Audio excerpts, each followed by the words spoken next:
Imagine this. It's August 27th, 2025.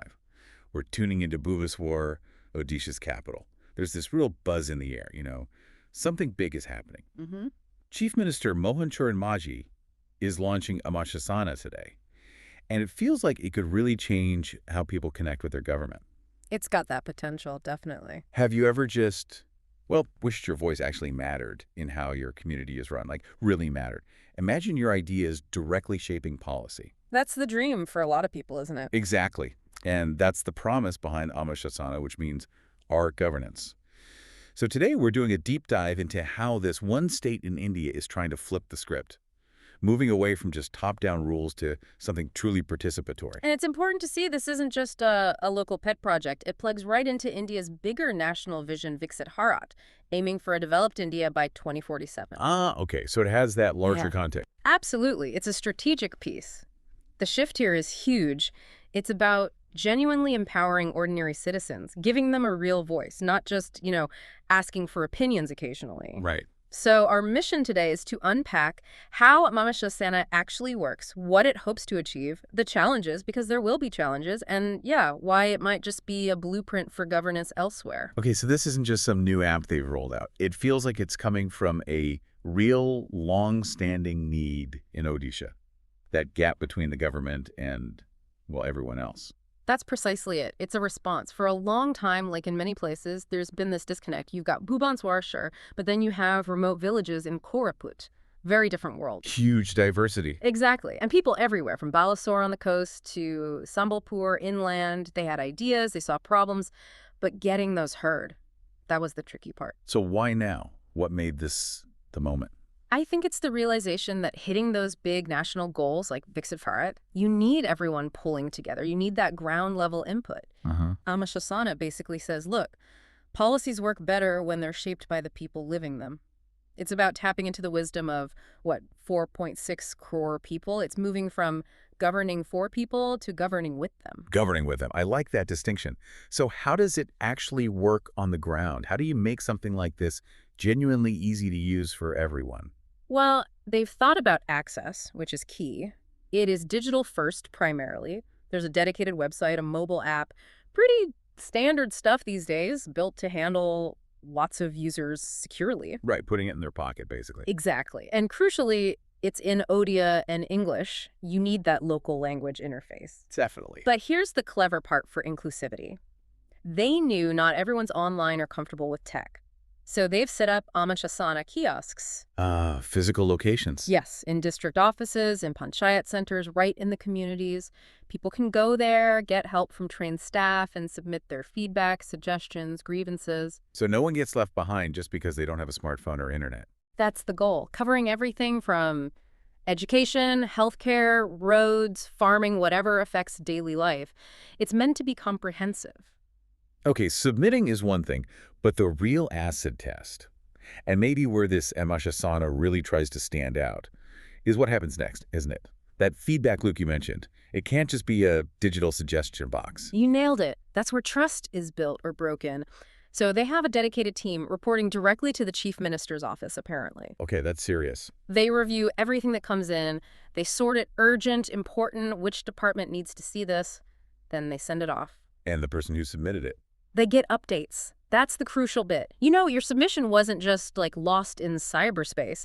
It fosters accountability. Transparency too, I guess. Yes, and they've committed to publishing regular reports, showing how citizen input actually led to changes in policy or action. It's about making the impact visible, seeing that your voice actually counts. Okay, so we see the local mechanics, the attempt to bridge that gap within Odisha. But let's zoom back out to that national picture you mentioned. This fits into the Viksit Bharat's plan. Absolutely.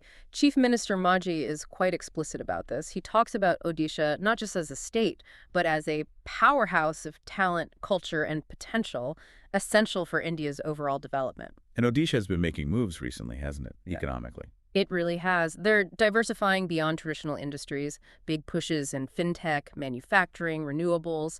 You saw that new global fintech hub, the IGFTCH, launched in Bhubaneswar just days ago, August 23rd. Right, the partnership with Singapore on that one. Exactly. So Ama Shasana fits into that forward-looking strategy. It's about making sure that as the state grows economically, The benefits and the direction are shaped by public input. Growth of the people, again. And presumably it's also aimed squarely at tackling some of Odisha's really tough, long-standing challenges, like, say, disaster management. Cyclone Diana hit last October. October 25th, 2024. And, remarkably, 0 casualties, which speaks volumes about their evacuation efforts. Incredible. But imagine now, with Ama Shasana, people in flood-prone areas like Balasore can proactively suggest, maybe, hey, this embankment needs strengthening, or we need better warning systems here before the next cyclone hits. That shifts it from reactive to proactive, using local knowledge. Precisely. Or take rural infrastructure. Roads, bridges, always a big issue. The CM recently ordered action against shoddy contractors. Now people can directly report this new road is already falling apart and expect action. Cutting through red tape. Hopefully. Same for farmers, say in Bargar. If there's a delay getting fertilizer, they don't have to just wait and hope. They can log it directly through the app or a kiosk. Faster problem solving. So it's really leveraging the collective intelligence of millions, not just complaining, but actually finding solutions together. That's the essence of it. You have 4.6 crore people with unique perspective, living the reality every day. Their combined experience is this massive untapped resource.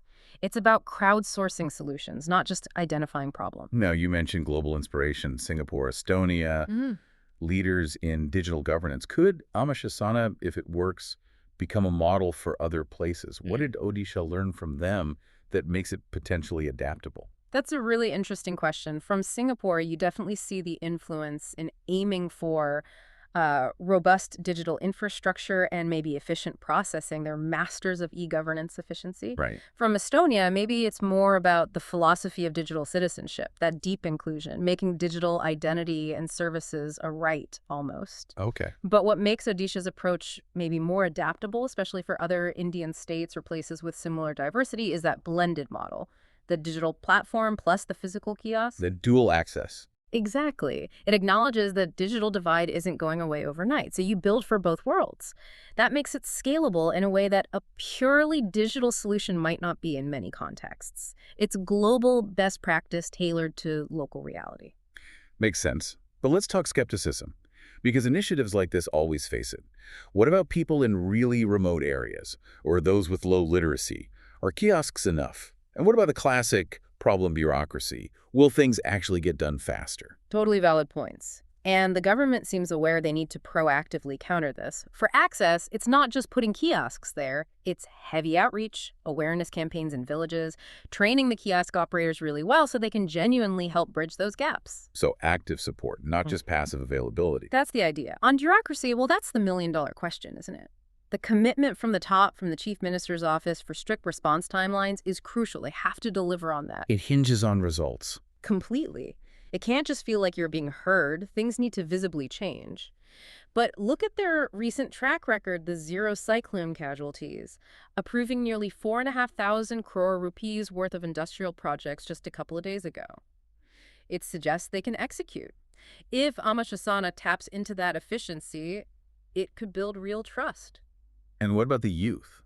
Odisha produces, almost 1.8 lakh graduates a year. That's a huge pool of tech-savvy, potentially engaged citizens. How does Ama Shasana bring them in? It's a massive focus. The platform is a direct channel for young people to weigh in on things that directly affect them.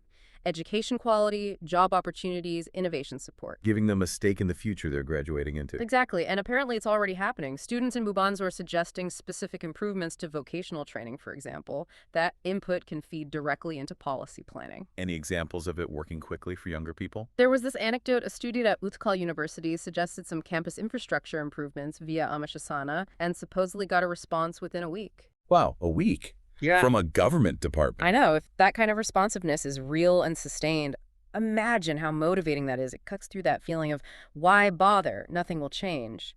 It shows their voice can have immediate traction. Yeah, that could really build momentum.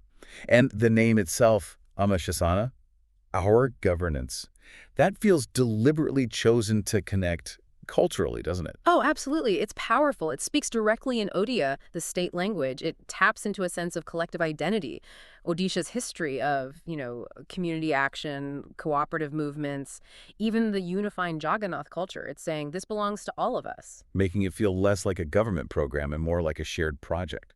Precisely. And apparently the launch event reflected that. Not just speeches, but described as vibrant, with cultural performances, diverse citizens attending. It's trying to make governance feel, well, less bureaucratic and more celebratory, more part of the community fabric. So looking ahead, this isn't just a launch and see what happens thing. There's a longer-term plan. What does the 5-year roadmap look like? Yeah, they're thinking ahead. One interesting plan is integrating AI. Not just for sorting feedback, but potentially for analyzing trends, spotting emerging issues faster. Like predictive governance almost. Sort of. Imagine AI flagging a sudden spike in water quality complaints in one specific area, allowing the government to investigate before it becomes a major crisis. That's the potential. Okay, that's quite advanced. They're also planning partnerships with universities, NGOs, to basically amplify the reach and get more people involved. And importantly, they'll keep doing physical outreach, town halls, public forums, to ensure the non-digital channels remain strong.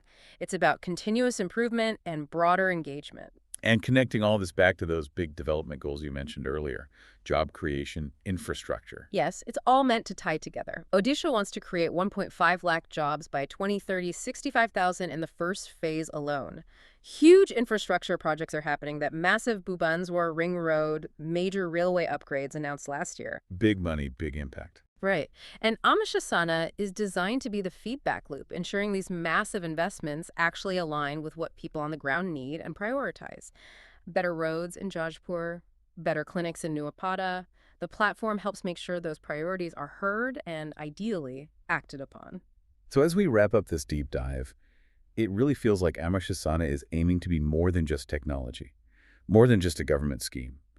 It's like an open invitation, isn't it? Yeah. To everyone in Odisha, from Rourkela to Puri, to step up. It is. It's an invitation to participate, to move past just being a passive recipient of governance and become an active shaper of the state's future. It reinforces that idea that governing isn't just for the politicians or the officials. It's actually a shared task, a collective responsibility. Exactly. And as we've discussed, Ama Shasana, if it lives up to its promise, could be a really hopeful sign for a more connected, more responsive Odisha from the coast like Ganjam right into the tribal heartlands like Rayagada. It fundamentally reframes the state-citizen relationship. So the final thought for everyone listening. Yeah, maybe just this. What could your town, your city, your state look like if it truly embraced this idea of our governance? If every voice genuinely had a pathway to shaping its destiny, it makes you think, doesn't it? About what real civic engagement could achieve in the 21st century.